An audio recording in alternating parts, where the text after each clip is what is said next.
Hello, this is Matt on the Moon Family Sedan channel. Got a quick update for you regarding the lawsuit against the SEC that was filed by Empower Oversight in December a year ago. Yes, it's been an entire year at this point. And I just tell you, it's astonishing the degree to which the SEC is full of just bad faith actors. The SEC is truly an asshattery. And the degree to which this is true, I never would have known because I wouldn't have otherwise looked into it if not for the SEC v. Ripple case. I found out just how disgusting an organization the SEC is, and I'm sure for many of you listening, you're probably in the same boat. And the degree to which it's horrific continues to impress and astound in a very bad way.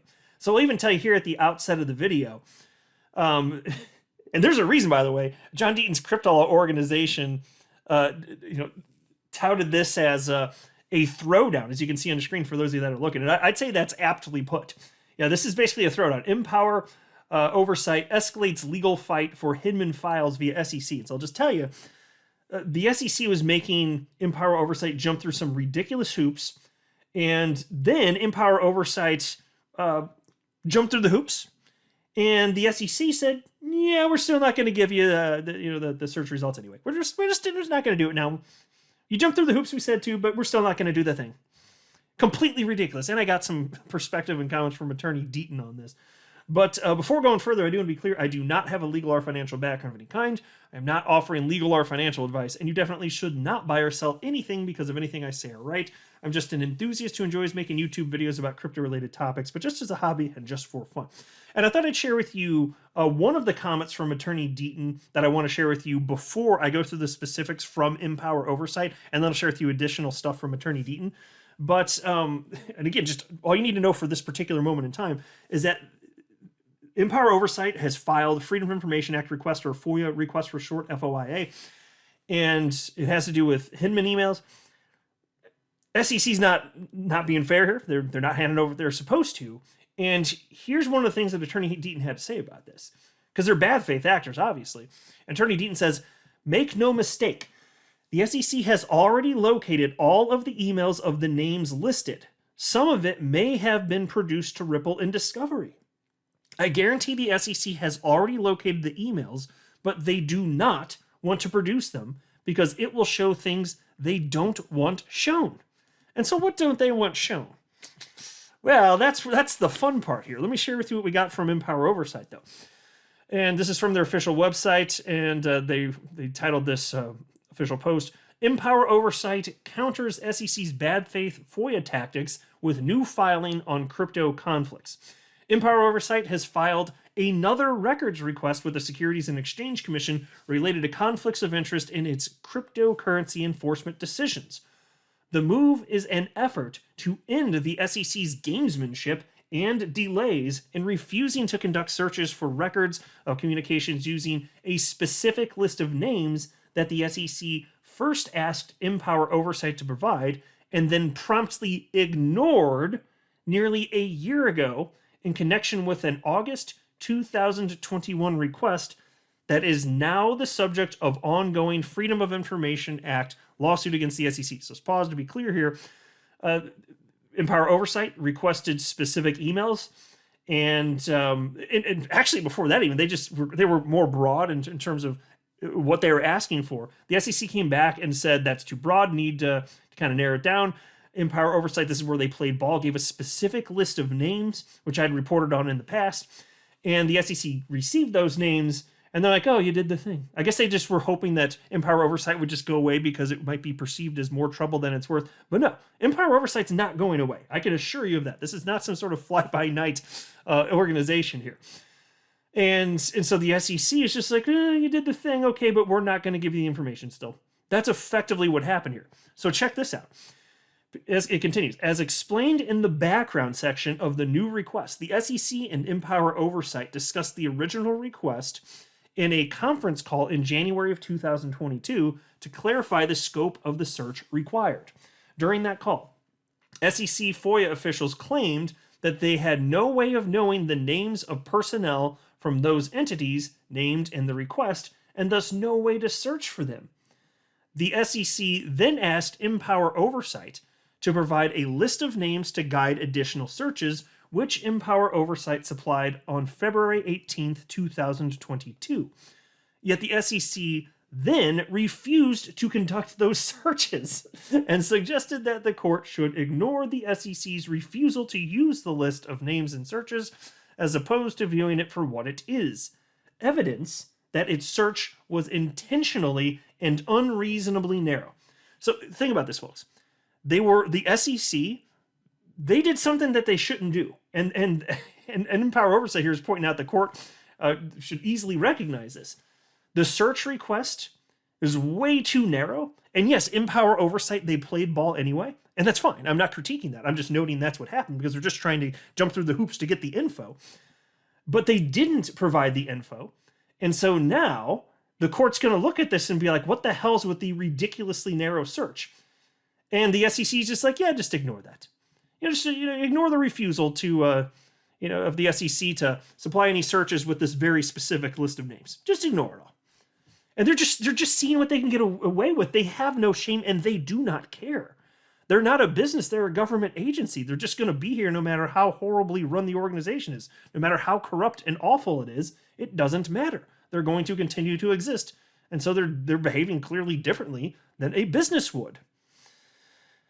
Piece continues. From the outset, Empower Oversight clearly sought all records of communications from any personnel associated with the listed entities and demonstrated a willingness to reasonably narrow the scope of the request by limiting searches to a specific list of names when asked by the SEC to do so.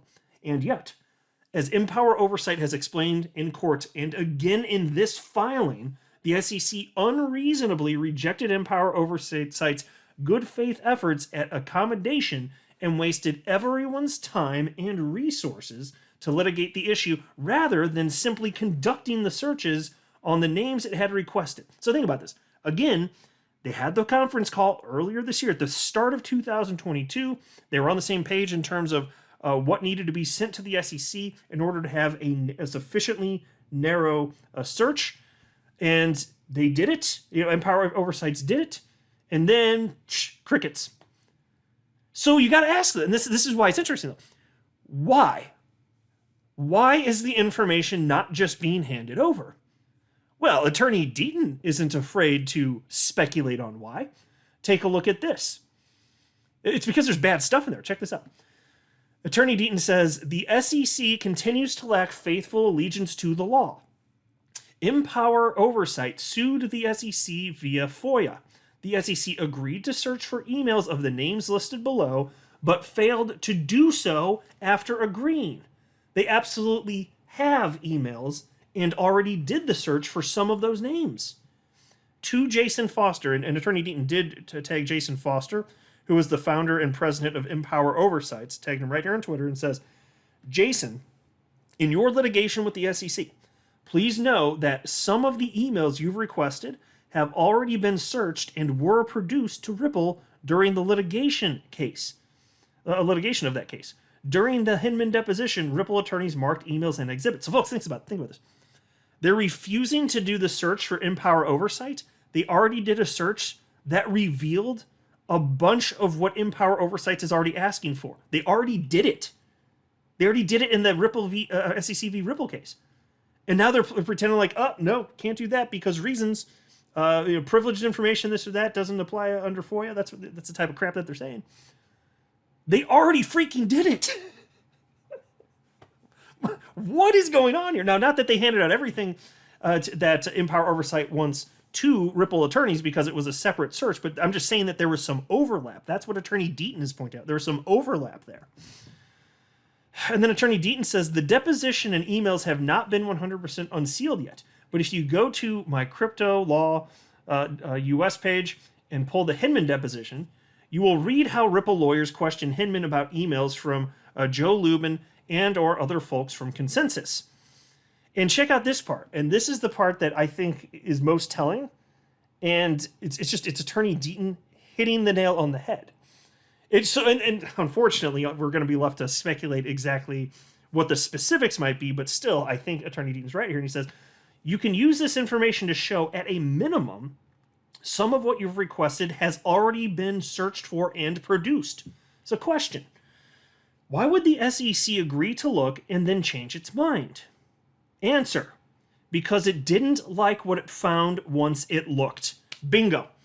Exactly. Well, I'll say this. Either that's spot on. The only other exception I could think of is they said that, yes, they'd conduct the search, but they never had any intention of actually conducting the search because they're just stonewalling. That's probable too, but it's either that or they did the search like, ooh, yikes, probably shouldn't hand that stuff over. And so, well, it's stonewalling regardless, but for which reason?